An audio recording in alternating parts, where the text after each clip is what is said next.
Captain Kim Woo-jin was standing on the bridge of his cargo ship called Soul Pride when something big happened in space right in front of him. The whole crew was doing their normal work when suddenly the space around them started to shine and glow with bright white light that made everyone cover their eyes for a moment. When the light went away, they saw something that made their mouths drop open. A huge alien ship was floating in space right there in front of them. The ship was so big that it made their cargo vessel look like a tiny toy. The alien ship was shiny silver, and the metal looked like nothing any human had ever seen before. It was smooth and curved in ways that seemed impossible. The ship was easily 10 times bigger than any human ship that Kim Woo-jin had ever seen in his whole life. The bridge of Soul Pride became very quiet. Everyone was staring at the giant alien ship through the main window. They could see strange lights moving along the hull of the ship, and parts of it seemed to be moving even though it was just floating there. The ship looked like it was alive somehow. Communications Officer Park So-min was the first person to speak. Her voice was shaking when she said, "Sir, they are trying to talk to us." Her hands were moving fast over her control board, trying to receive the signal that was coming from the alien ship. Kim Woo-jin took a deep breath and said, "Put them on the main screen." So-min, he knew that this was the most important moment in human history, first contact with aliens from another world. He had read about this moment in science fiction books, but he never thought it would happen to him while he was carrying a load of mining equipment to the outer colonies. The main screen in front of them flickered and then showed the inside of the alien ship. They could see a tall figure standing there. The alien was much taller than any human and had pale blue skin that looked smooth like silk. The alien had big black eyes that seemed to look right through them. The creature was wearing some kind of uniform that looked like it was made from the same strange metal as their ship. When the alien started to speak, a computer voice translated the words into Korean. The translated voice sounded smooth and musical, but there was something in the way the alien was talking that made Kim Woo-jin feel uncomfortable. It was like the alien thought humans were children or pets. "Greetings, primitive humans," said the alien. "I am Commander Veltar of the Talar Hegemony. We have been watching your species for a long time now. Your simple attempts at space travel are quite amusing to us. We have decided to make contact with you to see if you are good enough to join our galactic community." Kim Woo-jin felt his face get hot with anger, but he kept his voice calm and polite. He had been a ship captain for 20 years, and he knew how to deal with rude people even if they were aliens. "Welcome to our system, Commander. I am Captain Kim Woo-jin.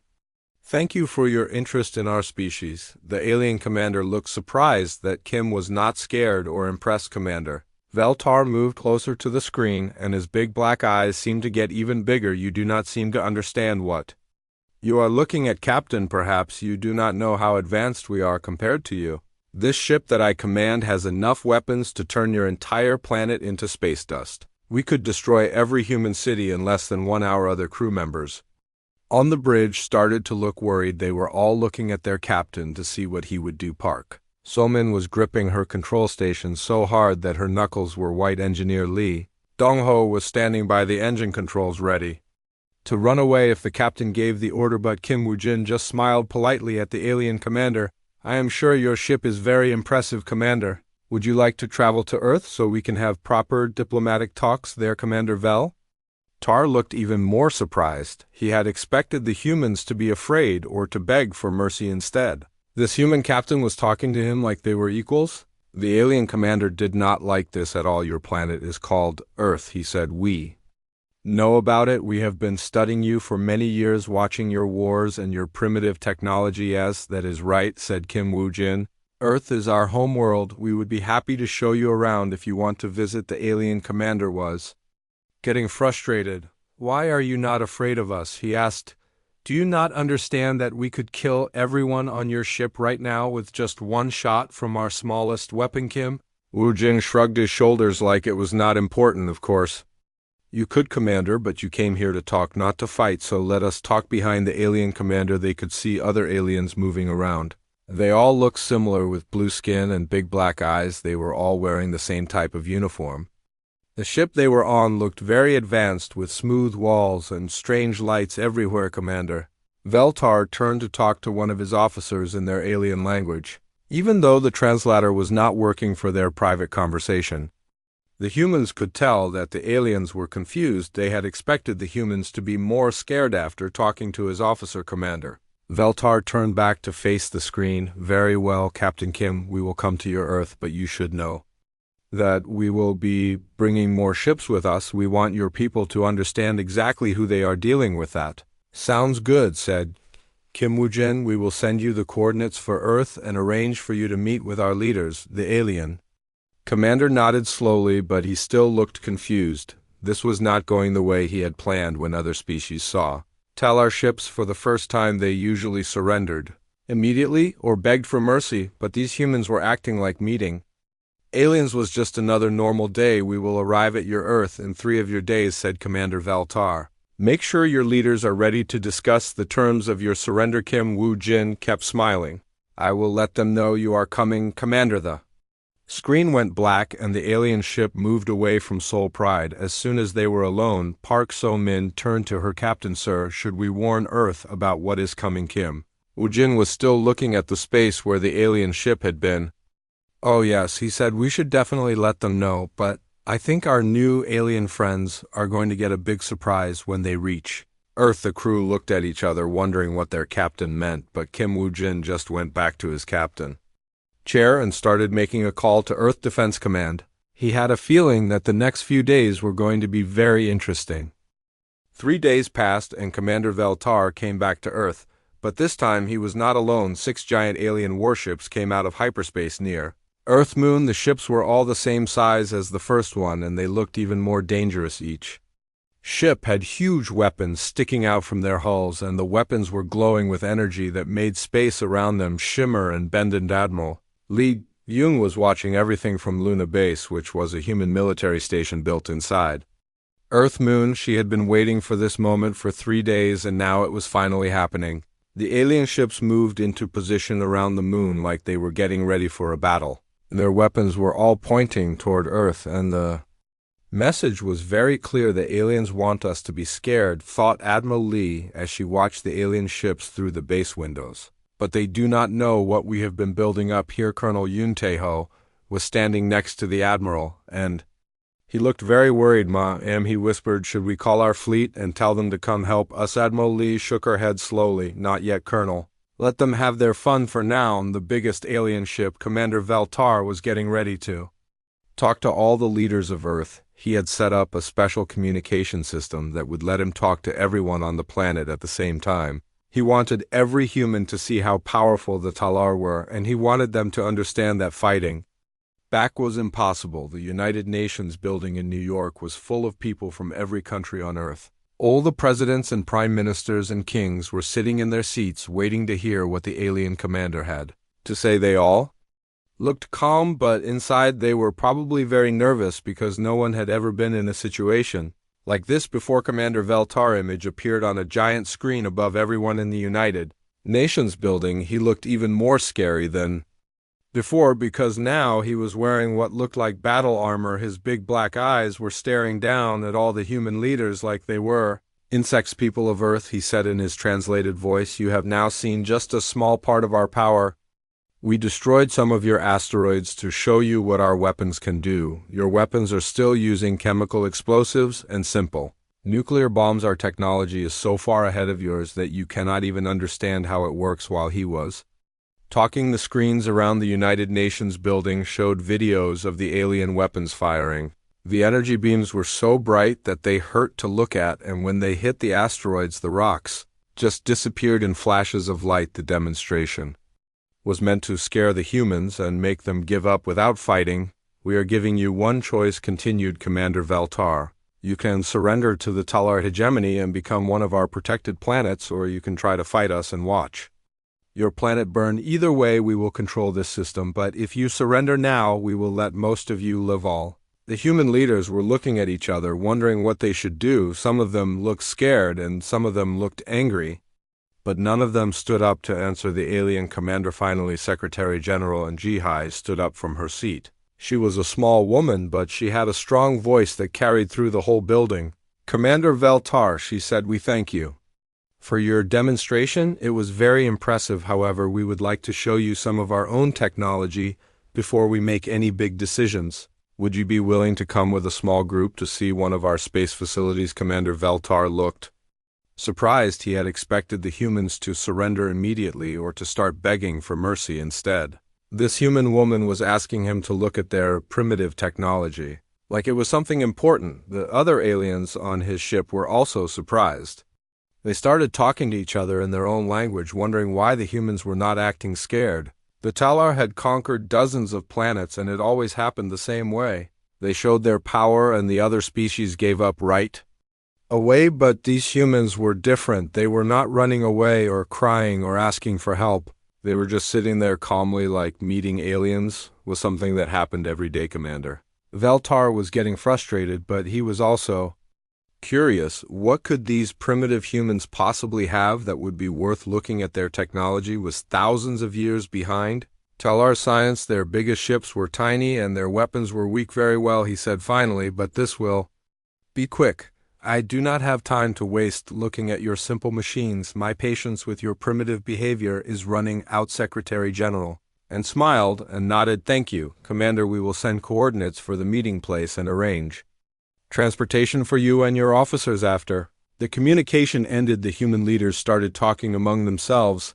Some of them were asking what Secretary General Anne was planning because they did not know about any special technology that could impress the aliens, but Secretary General and just smiled and made some phone calls. She was calling people that most of the other leaders had never heard of. People with titles like Director of Deep Space Defense and Commander of Hidden Fleet Operations on the alien ships. Commander Veltar was talking to his officers about what they had just seen.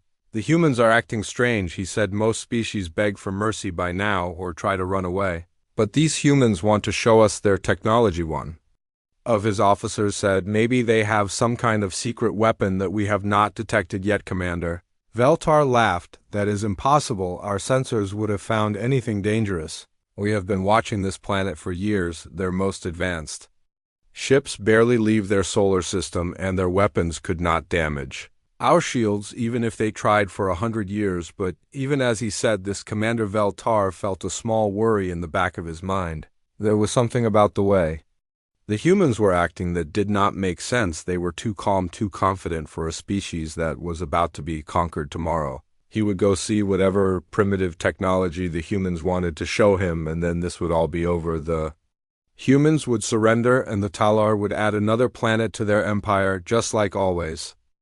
The next morning, Commander Veltar and two of his officers appeared on the human shuttle called Bizen Dream. The alien technology that let them transport from their ship to the human ship was amazing, but the shuttle itself looked very basic and old-fashioned to them. The human ship had visible bolts and metal plates and engines that looked like they were put together by hand. Major Han Soo-jin was the pilot of the shuttle, and she welcomed the aliens with a polite smile. Welcome aboard, Commander. She said, we will take you to Defense Platform 7 so you can see our demonstration, Commander. Veltar looked around the inside of the shuttle with disgust. Everything looked so primitive compared to Talar technology. The walls were made of simple metal. The controls had actual buttons and switches, and there were even windows made of glass instead of energy screens. Defense platform, he said with a laugh. What could you humans possibly have that would be a real defense against our technology? We have weapons that can destroy planets and shields that can stop any attack. Major Han did not look upset by his words. Instead, she seemed to be trying not to smile. You will see very soon, Commander. As the shuttle flew through space, Commander Veltar was getting more and more annoyed. There was nothing around them except empty space and distant stars. He could not see any defense platform or any human weapons anywhere. His own ships were following behind the shuttle, and his officers were scanning everything, but they were not finding anything unusual. There is nothing here, human, he said. Are you trying to trick us with some kind of stupid plan? This is a waste of our time. Major Han looked at her controls and said, Computer, show Defense Platform 7 to our guests. The space around the shuttle suddenly started to shimmer and wave like heat rising from hot ground. Then something appeared that made Commander Veltar and his officers step backward in shock. A massive ring-shaped structure materialized around them. The ring was so big that it made the Talar ships look like tiny toys. The defense platform was at least 50 kilometers across, and it was covered with weapons that the aliens had never seen before. The weapons were huge, and they were all pointing outward, ready to fire at anything that came near. The platform was also generating energy readings that made the alien instruments start beeping. "Warnings impossible," whispered one of Veltar officers in their alien language. "The power readings are beyond anything in our database." Commander Veltar was staring at the massive structure with his mouth open. "How is this possible?" he asked Major Han. "Where did this come from? Our sensors did not detect anything here." Major Han was definitely smiling now. "Oh, this is not even our biggest platform," she said. "Would you like to see Defense Platform 1, Commander?" Veltar could not speak. He was looking at his handheld scanner, and the numbers it was showing him did not make sense.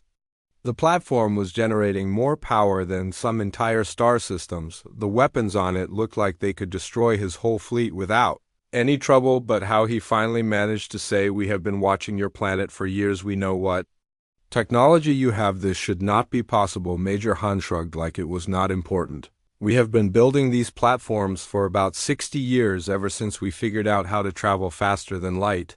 You see, we learned early that space can be a dangerous place, so we decided to be ready for anything." The shuttle was flying closer to the defense platform now, and the aliens could see that it was not just one big weapon. It was actually hundreds of smaller platforms all connected together. Each section had its own weapons and power systems, and there were ships flying around it that looked much more advanced than the shuttle they were riding in. "Your technology when we first observed you was so primitive," Commander Veltar said, still staring at the platform. "Your rockets barely worked, and your weapons were simple explosives." Major Han nodded. "That is right.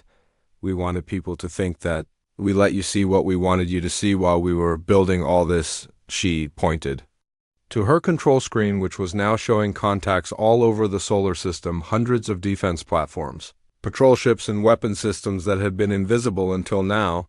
The entire solar system was one giant fortress, and the aliens had flown right into the middle of it. "Computer," Major Han said, "show our guests what Defense Platform 1 looks like." A new image appeared on the shuttle screens. The platform they were approaching looked like a giant metal flower with 8 sections spreading out from a center core. Each section was bigger than the ring platform they had just seen, and the whole thing was so large it looked like a small moon. Commander Veltar felt like he was going to be sick. His mighty fleet that could conquer planets was trapped inside a defensive system that was beyond anything the Talar had ever built. The humans had been pretending to be weak while secretly building the most powerful weapons in the galaxy. Now, Major Han said, turning to look at the aliens, "You mentioned something about superior firepower. Would you like to see what one of our weapons can do?"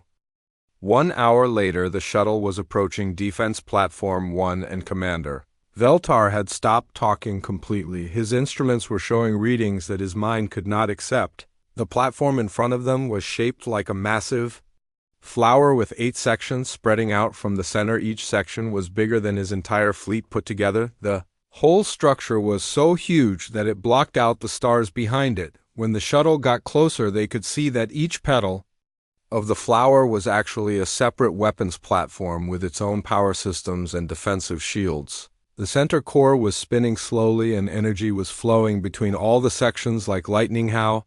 Commander Veltar finally whispered. "How is any of this possible?" Major Han was looking very relaxed as she flew the shuttle around the enormous platform.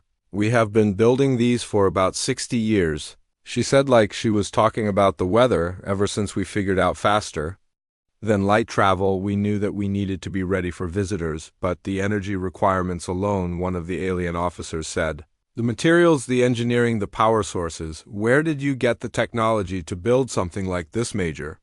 Han shrugged. "Yeah, it was pretty hard at first, but humans are really good at solving problems when we need to. The first platforms took us 10 years to build, but now we can finish one in about 6 months." She touched her control panel and said, "Computer, show our guests the complete defensive grid of the solar system." The main screen lit up with thousands of small dots spread throughout the entire solar system. Each dot represented a defense platform, weapon station, or patrol fleet that had been hidden from alien sensors. Until now, there were platforms around every planet, defensive rings around the asteroid belt, and mobile weapon systems Patrolling the outer edges of the solar system, the young alien officer named Kiltar made a choking sound. "Commander," he said, "our entire fleet, we are completely surrounded. There are weapons platforms behind us, above us, below us, everywhere, Commander." Veltar was looking at the tactical display and feeling sick to his stomach. His 6 warships that he had thought were the most powerful things in space were like insects trapped in a spider web.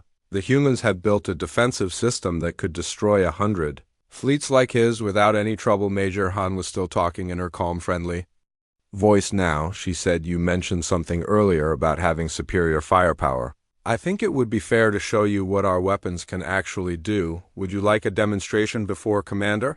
Veltar could answer. Major Han was already working at her controls. The external cameras on the shuttle turned to look at a small dead moon that was floating nearby. The moon was about the size of Earth Moon, but it had no atmosphere and no life on it. "Watch this," Major Han said. One of the weapon clusters on Defense Platform 1 slowly rotated to point at the distant moon. A beam of energy shot out from the platform. The beam was so bright and intense that it was almost impossible to look at even on the screen. The beam touched the surface of the moon for exactly 1 second. The moon split in half. The 2 pieces of the moon drifted apart, slowly tumbling through space where a complete world had been just moments before. The weapon had cut through thousands of kilometers of solid rock, like it was cutting through paper. Commander Veltar and his officers were staring at the broken moon in complete silence. They could not believe what they had just seen. The most powerful weapons on their ships could destroy cities or damage large asteroids, but they had never seen anything that could cut a moon in half with one shot. That was about 0.01% power. Major Han said casually, "We try not to mess up the orbits too much when we do weapons tests. The gravity changes can cause problems for the planet." 0.01%, repeated Commander Veltar. "You mean that was not even close to full power?" Major Han nodded. "That is right. If we used full power, we might accidentally damage something important like a planet or a space station. We learned to be careful after some early accidents." She turned to look at the aliens who were all still staring at the screen. "You know," she said, "your species is not the first one to come here and try to conquer us. We have had visits from the Zephyrians, the Korthek Empire, and several others. They all had the same idea that their advanced technology made them the masters of the galaxy. What happened to them?" Commander Veltar asked quietly. Major Han smiled. "Some of them learned to be more polite and became our friends. The others decided they did not want to change their ways." She looked back at the broken moon. "Those ones are not bothering anyone anymore." Commander Veltar realized that he was looking at something that changed everything he thought he knew about the galaxy. The humans were not primitive at all. They were the most advanced species anyone had ever encountered, and they had been hiding it from everyone. "Why?" he asked. "Why pretend to be weak when you have all this power?" Major Han thought for a moment before answering. "Because," she said, "most species in the galaxy think like you did. They think that having better weapons gives them the right to control everyone else. We decided we did not want to live in that kind of galaxy, so we built all this and waited to see who would come knocking." The shuttle started flying back toward the alien fleet, and Commander Veltar could see his ships on the screen. They looked so small and helpless, surrounded by the massive human defense platforms. His mighty warships that could destroy planets were nothing compared to what the humans had built in secret. "We need to go back to your ship now," Major Han said. "Your people are probably wondering where you are, but Commander, I think you have some important decisions to make." Commander Veltar was back on his flagship, sitting alone in his private command room, staring at the tactical screens that showed his fleet completely surrounded by human weapons. The screens kept updating as more and more human defensive systems revealed themselves to his sensors. Every few minutes another weapons platform would appear or another patrol ship would decloak, showing him just how hopeless his situation really was. He had been the commander of the Talar Third Fleet for 15 years, and in all that time he had never lost a battle. His ships had conquered 12 different worlds and forced dozens of species to surrender without firing a shot. But now he was trapped in a solar system that was one giant weapons platform, and his mighty warships were nothing more than targets. A soft chime told him that someone wanted to talk to him. The holographic projector in his room activated and showed him an elderly human woman wearing a simple Military uniform, she had gray hair and kind eyes, but there was something about her that made Commander Veltar feel very nervous. Commander Veltar, she said in a calm voice, I am Fleet Admiral Cho Yun, SEO of the Terran Defense Force. I think we need to have a serious conversation, Admiral, said Commander Veltar, his voice sounding hollow and defeated. We did not know. We had no idea that you had this kind of power. Admiral Cho nodded like she understood. Of course you did not know, she said. That was exactly what we wanted, you see, Commander. Humanity learned something very important about 60 years ago. When we first started detecting faster-than-light civilizations in our area of the galaxy, she gestured to something that Commander Veltar could not see, and suddenly his tactical display started showing dozens of other star systems. Each system was surrounded by the same kind of massive defensive installations that protected Earth. There were defense platforms and weapon stations around planets that Commander Veltar had never even heard of. We learned that the galaxy is full of species who think exactly like you do, Admiral Cho continued. Species that believe having better technology gives them the right to control and dominate other species that travel from world to world, making demands and threatening violence if they do not get what they want. We decided that we did not want to live in that kind of galaxy. Commander Veltar was looking at all the star systems on his screen and slowly understanding what the Admiral was telling him, but how he asked, when we first observed your species, your technology was so primitive. You barely had chemical rockets and your weapons were simple nuclear devices. Admiral Cho smiled, but it was a sad kind of smile. Misdirection, Commander, she said. We let you see exactly what we wanted you to see. Old-fashioned rockets that barely worked. Primitive nuclear weapons and spaceships that looked like they were held together with metal tape. Meanwhile, we were building all of this. She pointed at the defensive grid that surrounded his fleet and continued, you see, humans have an old saying, walk softly and carry a big stick. It means that it is better to appear harmless and peaceful until someone forces you to show your real strength. Commander Veltar thought about all the worlds that the Talar had conquered over the years. All the species that had surrendered when they saw the Talar fleet, all the civilizations that had been forced to become part of the Talar Empire. How many of them had wanted to fight back, but could not? How many had dreamed of being free? What are you going to do with us, he asked. Are you going to destroy our ships and kill my crew? Admiral Cho looked surprised. That depends entirely on you, Commander. We do not want to kill anyone if we do not have to. But we also cannot allow species like yours to continue conquering and enslaving other worlds. The galaxy needs to change, and change starts with people like you making different choices. She leaned forward and her voice became more serious. You have a choice to make, Commander. You can go back to your people and tell them that the old ways of doing things are over, that the time of conquest and domination is finished, or you can try to fight us and see what happens when we stop holding back, Commander.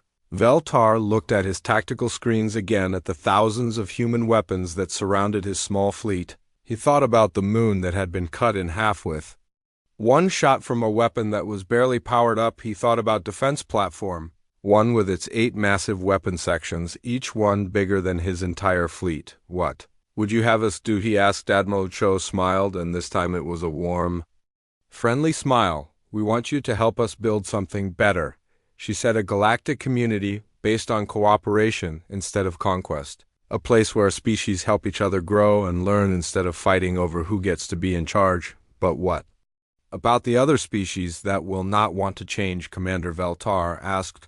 What about the ones who will keep trying to conquer and enslave? Admiral Cho's expression became cold and dangerous. Well, Commander, she said, that is what defense platform one is for. Commander Veltar spent the next hour talking with Admiral Cho about what would happen next. She told him about other species that had tried to conquer Earth and how some of them had become allies while others had simply disappeared. She explained how the humans had been secretly protecting weaker civilizations from aggressive empires like the Talar for decades. When the conversation was over, Commander Veltar sat alone in his room thinking about everything he had learned. His entire understanding of the galaxy had been turned upside down. The humans were not primitive at all. They were the most advanced species anyone had ever encountered, and they had been using their power to protect others instead of conquering them. For the first time in his life, Commander Veltar began to think that maybe there was a better way to live in the galaxy. Maybe conquest and domination were not the only options. Maybe it was possible to be strong without being cruel. He looked at his communication console and began composing a message to the Talar High Command. It was going to be a very difficult message to send because he had to tell them that everything they believed about their place in the galaxy was wrong, but it was a message that needed to be sent because the old galaxy was ending and a new one was about to begin. 3 weeks had passed since Commander Vel Tar first arrived at Earth, and now he was standing in the United Nations, building again, but everything was completely different this time. Instead of making threats and demands, he was formally asking permission for the Talar hegemony to establish peaceful diplomatic relations with humanity. The proud alien commander who had once threatened to destroy Earth was now humbly requesting to be. Friend Secretary General HFY was sitting at her desk looking at the formal treaty documents that Commander Vel Tar had brought with him. The papers were written in both Talar language and human languages, and they outlined a complete change in how the Talar Empire would operate from now on. Commander, she said with a warm smile, we would be honored to have peaceful relations with your people. However, I think there are some important things we need to discuss about how galactic politics are going to change. Behind her, a huge holographic display showed dozens of star systems that had been controlled by the Talar hegemony and other aggressive alien empires for hundreds of years. The display showed planets where entire civilizations had been forced to surrender and become slaves to more powerful species. UC Secretary General and continued humanity has been having similar conversations with many of your former subjects over the past few weeks. It turns out that most species prefer freedom to being controlled by others who would have thought that. Commander Vel Tar felt a mixture of shame and something he had not experienced in many years. Hope. What are you proposing? He asked. A new kind of galactic community, said Fleet Admiral Cho Yun Seo as she joined the conversation. One based on mutual respect and cooperation, instead of technological intimidation. One where species help each other grow and learn instead of conquering each other. The holographic display changed to show new images. These were pictures of human ships visiting planets that had once been Talar colonies, but now the human ships were bringing medical supplies, educational materials, and technology to help these worlds rebuild themselves. The humans were not conquering anyone, they were helping former slaves become free. Commander Vel Tar looked at the images and felt his understanding of the galaxy shifting again. The humans could have easily conquered every world in known space with their advanced weapons, but instead they were using their power to free others and help them grow. And if other species refused to accept this new order, Commander Vel Tar asked, what if some empires decide they want to keep conquering and enslaving others? Admiral Cho's smile did not change, but something cold and dangerous flickered in her eyes. Well, Commander, she said, that is what Defense Platform 1 is. For over the following days, Commander Vel Tar met with human leaders, scientists, and military officers. He learned that the humans had been planning this change for decades. They had built their secret defensive systems not just to protect Earth, but to create a safe space where all species could live and grow without fear. The humans showed him their plans for the future. They wanted to establish trade networks that benefited everyone instead of just the strongest species. They wanted to share technology and knowledge so that all civilizations could advance together. They wanted to create a galaxy where disputes were settled through negotiation instead of warfare. But Commander Vel Tar also learned that the humans were not naive pacifists. They had weapons that could destroy entire star systems if necessary, and they were prepared to use them against anyone who threatened the new galactic order. The defense platforms around Earth were just the beginning.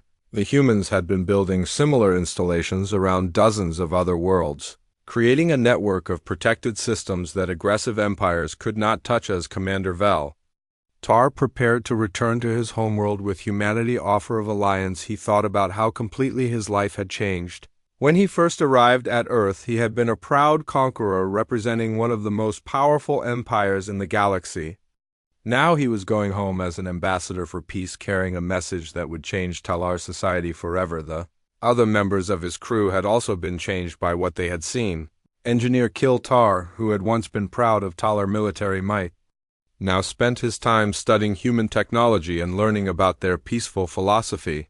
Navigation Officer Zeltar had begun learning human languages so she could communicate better with their new allies on his last day at Earth. Commander Vel Tar stood on the observation deck of Luna Base looking out at the massive defense platforms that surrounded the solar system. The platforms were mostly invisible now, their cloaking systems hiding them from casual observation, but he knew they were there. Watching and waiting, Admiral Li Dayun joined him at the observation window. She had been his main contact during the negotiations and had become something like a friend over the past few weeks. Are you ready to go home, Commander? She asked Commander. Veltar nodded. I am ready, but I have to admit, I am nervous about how my people will react to what I have to tell them, Admiral. Li smiled. The change will not be easy for any of us, but it is necessary. The old galaxy was built on fear and violence. The new galaxy will be built on cooperation and respect. She pointed to one of the defense platforms that was briefly visible as it moved between Earth and the Moon. You know, Commander, when we first started building these, we thought we might have to use them to destroy entire fleets of invaders, but it turns out that just showing them to people like you has been much more effective. Commander Veltar laughed. It is hard to argue with someone who can cut moons in half as his ship departed Earth. Solar System Commander Veltar watched the human defense platforms fade back into invisibility. He knew that somewhere out there other aggressive species were probably planning their own attempts at conquest, completely unaware that the humans were waiting for them. Those species would learn just as he had learned. The galaxy was about to become a much more peaceful place, whether the warlike empires wanted it or not. The age of conquest was ending and the age of cooperation was beginning. And it was all because one species had been smart enough to build the biggest stick in the galaxy and wise enough to use it for peace instead of war. That most species prefer freedom to forced subjugation. Who would have thought? Veltar felt a mixture of shame and something he hadn't experienced in decades. Hope. What are you proposing?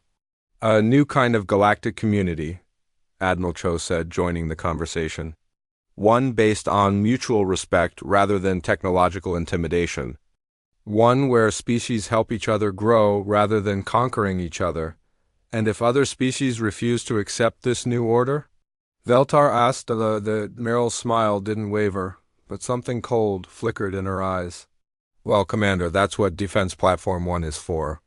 Later, as Veltar prepared to return to his homeworld with humanity's offer of alliance, he reflected on how completely his understanding of the galaxy had changed. The humans had done something unprecedented. They had built the ultimate weapon, and chosen to use it to enforce peace rather than conquest. Perhaps most surprisingly, they had offered former enemies like himself a chance to be part of something better.